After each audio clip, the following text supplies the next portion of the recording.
रोहा येथील मातोश्री मंगल कार्यालयाजवळ राहणाऱ्या विनया विनोद कदम वय वर्ष 54 या 23 जून रोजी घरातून बाहेर पडल्या होत्या। त्या घरी परत न आल्याने त्यांच्या नातेवाईकांनी रोहा पोलीस ठाण्यात बेपत्ता झाल्याची तक्रार दाखल केली होती। तक्रारीनंतर पोलिसांकडून शोध सुरू असतानाच 24 जून रोजी सकाळी कुंडलिका नदी परिसरातून एका महिलेने नदीत उडी मारल्याची माहिती पोलिसांना मिळाली। माहिती मिळताच रोहा पोलिसांनी तत्काळ SVRS रेस्क्यू टीमला पाचारण केले। रेस्क्यू टीमने नदीपात्रात शोध मोहीम राबवली असता रोहापासून सुमारे 7 ते 8 किलोमीटर अंतरावरील कुंभोशी गावाजवळ एका महिलेचा मृतदेह आढळून आला। मृतदेह पाण्याबाहेर काढल्यानंतर तो बेपत्ता असलेल्या विनया कदम यांचाच असल्याची ओळख नातेवाईकांनी पटवून दिली। मृत महिलेच्या नातेवाईकांनी दिलेल्या माहितीनुसार त्या दीर्घकाळ आजाराने त्रस्त होत्या, त्यामुळेच त्यांनी हे टोकाचे पाऊल उचलल्याची शक्यता व्यक्त करण्यात येत आहे। दरम्यान पोलिसांनी घटनास्थळी पंचनामा करून मृतदेह शवविच्छेदनासाठी उपजिल्हा रुग्णालय रोहा येथे पाठविला आहे। या प्रकरणाचा पुढील तपास रोहा पोलीस ठाण्याचे पोलीस निरीक्षक मारुती पाटील यांच्या मार्गदर्शनाखाली पोलीस शिपाई प्रशिला चव्हाण करीत आहेत। साधारण 24 जूनच्या रोजी सकाळी 9च्या सुमारास रोहा पोलीस स्टेशन येथून एक महिला मिसिंग असल्याची माहिती आपल्या रेस्क्यू टीमला मिळाली।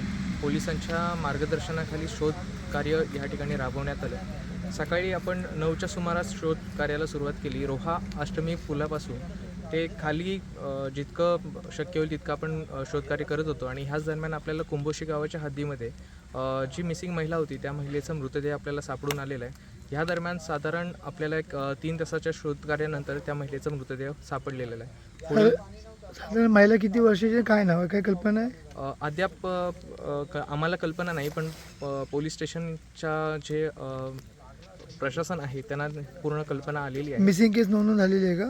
हो, मिसिंग केस नोंदवण्यात आलेली आहे। काल संध्याकाळच्या सुमारास मिसिंग केससुद्धा नोंदवण्यात आलेली आहे। कालच्या ज्यावेळेस ही घटना घडली त्यावेळेस एका व्यक्तीने त्या महिलेला ब्रिजवरून उडी मारताना पाहिल्याचं पहिलं निष्पन्न झालं होतं आणि त्या अनुषंगाने आपण शोधकार्य राबवत होतो। ती आजारी असल्यामुळे जर 15 ते 20 वर्ष तिचा आजार म्हणजे कंपवात तिला होता। तर ते कंपवात वातामुळे ती गोळ्या घेऊन तिला कंटाळा आला होता आणि आम्ही डॉक्टरकडे तिला घेऊन गेल्यानंतर डॉक्टरनी असे सांगितलं की तिला आता ते भास व्हायला लागले होते आणि भास असे व्हायचे की तिला असं वाटायचं कोणतरी आलेलं आहे। मग ती वेळोवेळी आम्हाला फोन करायची, जेवण करून ठेवायची आणि मग अशा वेळेला ती भरपूर वेळ तिला ते गोळ्यांनी जरा त्रास व्हायला लागला जास्त आणि त्याच्यानंतर मग तिने ते त्रासाला कंटाळून तिला गोळ्याच्या शेवट आणि तिला म्हणून ती नंतर मग तिने थोडंसं ती मनस्थिती जी बिघडल्यामुळे ती ही घटना कधी घडली? ही घटना काल सकाळी 6:25 वाजता घडली आणि आज आपल्याला समजलं नंतर रात्री ते कोणी बघितलं काय ते आम्हाला रात्री समजल्यानंतर आम्ही त्या माणसाची सकाळी आम्ही जाऊन चौकशी केली तर त्या माणसाने सांगितलं हो माझ्या समोर अशी घटना घडली आणि आम्ही ते नंतर पोलीस स्टेशनला कळल्यानंतर पोलीस स्टेशननी रेस्क्यू टीम तटकरे साहेबांच्या माध्यमातून अनिकेत तटकरे साहेबांच्या माध्यमातून ती आपल्याला उपलब्ध झाली आणि पोलिसांनी आम्हाला खूप सहकार्य केलं आणि SVRS त्या टीमने सुद्धा चांगलं कार्य केलेलं आहे आणि त्यांचे पण आभार मानतो आणि सगळ्या टीमचे पण आम्ही आभार मानतो।